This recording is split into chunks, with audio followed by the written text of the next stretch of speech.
తెలుగు రాష్ట్రాల్లో సుమారు 70,000 ఎకరాల్లో వంగ తోటలు సాగుతున్నాయి.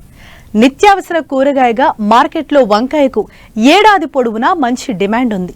6 నెలల కాల వ్యవధి కలిగిన ఈ పంటలో చీడపీడల బెడద రైతుకు ప్రధాన సమస్యగా ఉంది. వీటి తాకిడితో 30 నుంచి 50% వరకు పంటను నష్టపోవాల్సి వస్తోంది. వంగను ఆశించే చీడపీడల నివారణకు చేపట్టాల్సిన సమగ్ర సస్యరక్షణ చర్యల గురించి ఇప్పుడు తెలుసుకుందాం.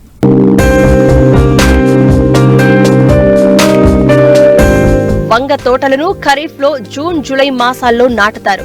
ప్రస్తుతం చాలా ప్రాంతాల్లో ఈ పంట 15 రోజుల నుండి 60 రోజుల దశలో ఉంది. బెట్ట పరిస్థితులు ఎదుర్కొన్న ఈ పంట తీవ్ర ఒత్తిడికి లోనవడంతో చీడపీడల బెడద అధికమైంది. ప్రధానంగా ఆకుమచ్చ, వేరుకుళ్లు, మొవ్వు, కాయతొలుచు పురుగుల నష్టం అధికంగా కనిపిస్తోంది. వీటి నివారణకు చేపట్టాల్సిన సమగ్ర సస్యరక్షణ చర్యల గురించి సీనియర్ శాస్త్రవేత్త డాక్టర్ జి చిట్టిబాబు రైతాంగానికి తెలియజేస్తున్నారు. వంకాయ అనేటువంటిది ఎక్కువగా నారు ద్వారా పెంచి నాట్లు వేసుకోవడం కూడా జరిగింది. చాలా ప్రాంతాల్లో చూసినట్లయితే ఆకుమచ్చ తెగులు లేదా ఆకుల మీద కుళ్ళిపోయేటువంటి తెగులు కూడా మనం ఎక్కువగా చూస్తున్నాం. వీటి వల్ల ఆకుల మీద సర్పిలాకార మచ్చలు కానీ ముదురు గోధుమ రంగు మచ్చలు ఎక్కువగా మనం చూస్తూ ఉంటున్నాం. కాబట్టి ఈ యొక్క ఆకుమచ్చ తెగుల్ని కూడా పూర్తిగా నివారించుకోవాల్సిన అవసరం ఉంటుంది. ఈ ఆకుమచ్చ తెగులు ఆశించినట్లయితే కిరణజన్య సమగ్ర పూర్తిగా జరగక మొక్కలు అనేటువంటివి నీరసించిపోవడము, అలాగే కాయ పూత రాకపోవడం అనేటువంటి మనం చూస్తూ ఉంటాం.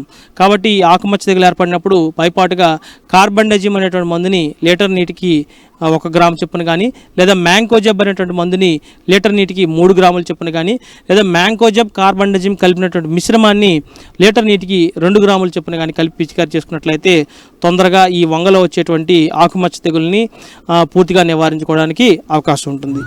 వంగ తోటలకు ప్రధాన శత్రువు మొవ్వు కాయతొలుచు పురుగు. ఈ పురుగును సకాలంలో అరికట్టకపోతే కాయ పుచ్చు ఏర్పడి 30 నుంచి 50% దిగుబడికి నష్టం వాటిల్లుతుంది. ఈ కాయ లేదా కాండం తొలిచే పురుగు చూసినట్లయితే లేత దశలోనే, అంటే మొక్క నాటినటువంటి 15 రోజుల దశలోనే ఈ రెక్కల పురుగులు గుడ్లు పెట్టడం వలన ఈ గుడ్లన్నీ కూడాను పురుగులుగా మారి పిల్ల పురుగులుగా మారి ఈ పురుగులు లేత కాండంలోనికి చిన్న రంధ్రం చేసుకుని లోపలికి చేరి కాండం లోపల పదార్థాన్ని అంతటినీ తినివేయడం వల్ల కాండం అంతా కూడా డొల్లగా మారుతుంది. అంతేకాకుండా చిగురు వాడిపోవడము, తల వాల్చడం అనేటువంటి సమస్య మనం చూస్తూ ఉంటాం.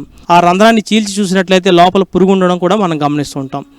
అలాగే తీవ్రమైనటువంటి దశలో ఇదే పురుగు కాయ లోపల కూడా చేరడం మనం గమనిస్తూ ఉంటాం. కాయ లోపల పదార్థాన్ని తినివేయడం వలన ఈ కాయ అంతా కూడా డొల్లగా మారడము, లేదా కాయ లోపల కుళ్ళిపోయినట్టుగా తయారవడం మనం చూస్తూ ఉంటాం.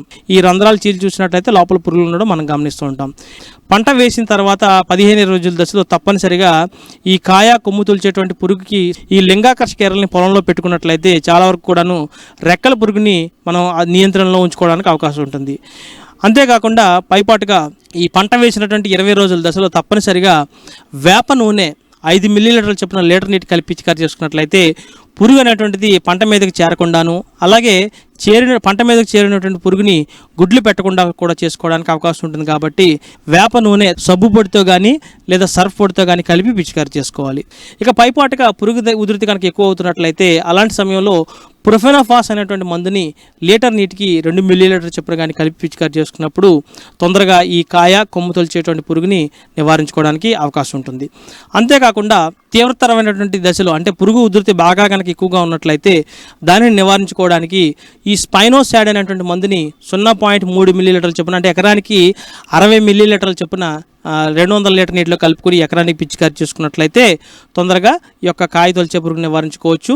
లేదా క్లోరాంత్ర నిలిప్రోల్ శక్తి కలిగినటువంటి కొరాజన్ అనేటువంటి మందును కూడాను లీటర్ నీటికి 0.3 మిల్లీలీటర్ల చొప్పున కలిపి పిచికారి చేసుకున్నప్పుడు కూడాను కొమ్ము లేదా కాండం తొలిచేటువంటి పురుగుని పూర్తిగా నివారించుకోవడానికి అవకాశం ఉంటుంది.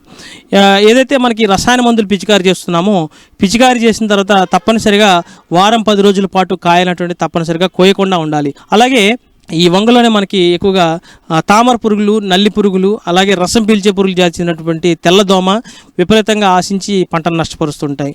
వీటి వల్ల ఆకులు ముడతలుగా మారడము, ఎండిపోవడము, అలాగే కొన్ని రకాలైనటువంటి వైరస్లకి ఈ యొక్క తామర పురుగులు అతిథేయంగా ఉండడం వల్ల ఏమవుతుందంటే పంట అంతా కూడా ఎండిపోయినట్లుగా మనం చూస్తుంటాం.